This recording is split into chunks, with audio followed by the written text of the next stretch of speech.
Sweetie Pie, aka we got Rich, and we got David Wahoo McDaniel, and then our little princess Skylar. We're going to do Bart Wilson's Sunday Fun Day on YouTube this week, and we'll share that later with our Facebook group because usually Bart does his Sunday Fun Days in our Facebook group. But today we're going to do it here. And Bart is going to show us how to sharpen today. So take it away, folks. All right. Go, Bart. I'll get out of the way. I got one. Look at that. So now we're gonna showcase Bart. He's gonna show us how to sharpen. All right. We have a lot of beginners out and about. Some aren't on Facebook and all that, social media and all. And I shot this a couple of weeks ago, so I'm gonna shoot it again for the people that don't have social media. This is how I sharpen my knives. Okay. It's not very complicated. It's and it's relatively cheap. I use sandpaper, a piece of glass, and a buffing wheel. That I'll show you that in a minute when we get to that step. But the sandpaper I use is just 320 grit,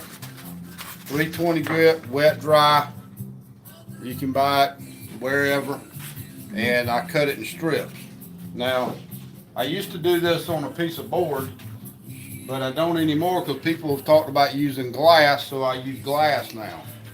And I like it because it's good and flat. So I cut me a strip, and the good thing about the glass is I can use the glass to cut my strip of paper if I do it right and hold my tongue right. Just like that. So, here, so the glass just makes the surface flatter, and you right. ensures it's you flat. got to have a good flat surface doing it this way. Okay. Now, I have two knives here. These are not mine. These are my brother Wahoo's knives that he has destroyed. Now, Brother Bart gets to fix them. But that's okay. Alright, so the first thing I'm going to do, I'm going to start with the 320. And I'm going to lay the blade. Yeah, you may want to come in here. I'm going to lay the blade. Now, I'm not going to lay it flat. I'm going to hold it up just a little bit. And I'm going to push it away from me. And I'm going to do that about, and sometimes you might want to hold your finger out here on the end because some of these blades will flex.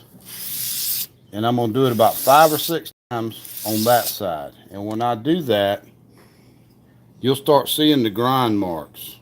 Can you see them in there, Holly? Mm-hmm.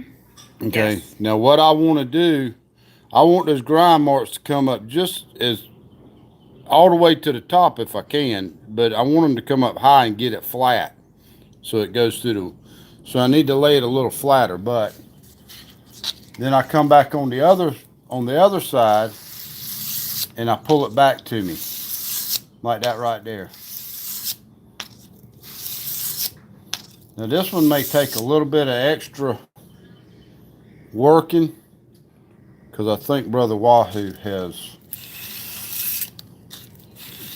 neglected his knives. He has neglected his knives, and I'm going to have a stern talk with him about that. But see how we're working that up? Oh yeah, you can see it like. Yep. Right you can here. see it start working its way up. Okay. And what I'm doing here is trying to get that blade back flat from the spine down to the cutting edge.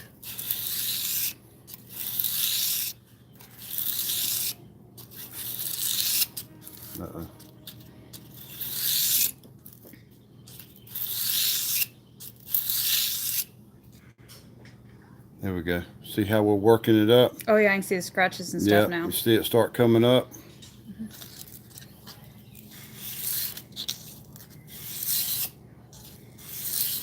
So you would say this is an extremely cheap way to care for your knives? Yes, it is. You can, I mean, you can buy a pack of this paper fairly cheap, $6, $7.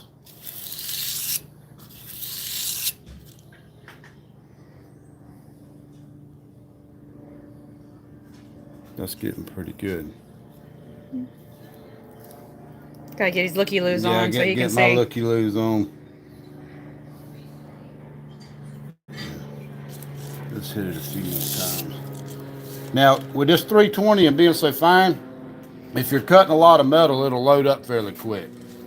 So sometimes you have to flip it back around and get some fresh, so it'll cut a little better. It'll still cut the other way, but it wears on you. Yeah, it just takes longer.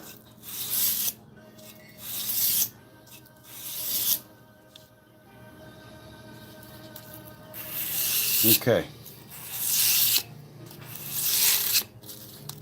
Now I think I got that about all the 320 I want to do on it right now.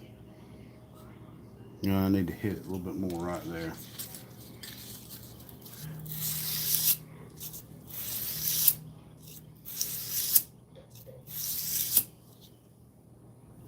Yeah, there we go, I got it. Okay, now when I get all the scratches down from just about the top to the bottom, I move to an 800 grit. Nope, that ain't it. Same wet dry sandpaper, it's just 800 grit. And what that does, these grooves we cut in here are kind of rough. It just helps smooth them out before we go to the buffing machine. And they'll do it the same way.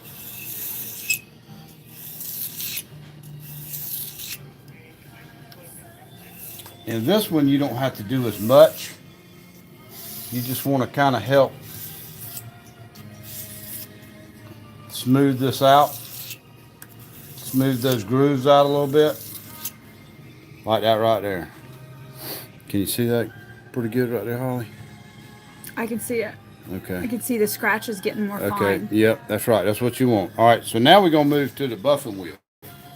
Now, there's different kinds of, everybody's got, this is a homemade model I made from a motor.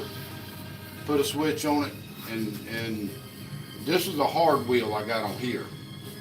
And this is the only power that I put my knives on right here. I never put them on anything like this because the blades are thin and it'll draw the heat out of them very quickly if you're not really careful. So if you're new and a beginner, stay away from the power in your knives for now. And your wheel there looks like it's a sewn wheel. This is a sewn wheel. I also have a floppy wheel. That's like what Rich uses there, yeah, a non-sewn.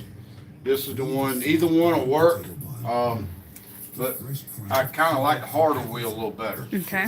So the first thing I'm gonna do is put some compound on it, and the only compound I use is that white compound. I buy it in a big old bar. I got a bar. Here's a new bar right here. I buy it in a bar that big, and it lasts me about 2 years. So good to know. But so I turn the machine on and just hold it on there and let it get on there like that.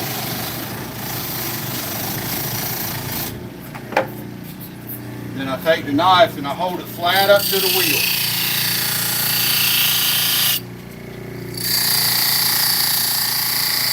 And then I get it a little extra on that tip.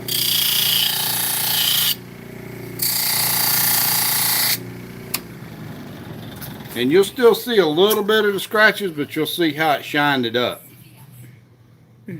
All right, so now we're going to test it. Let's see if we've done any good. Yep, I think we did. And that's what you want. It's a really sharp knife to carve your wood with. That's right.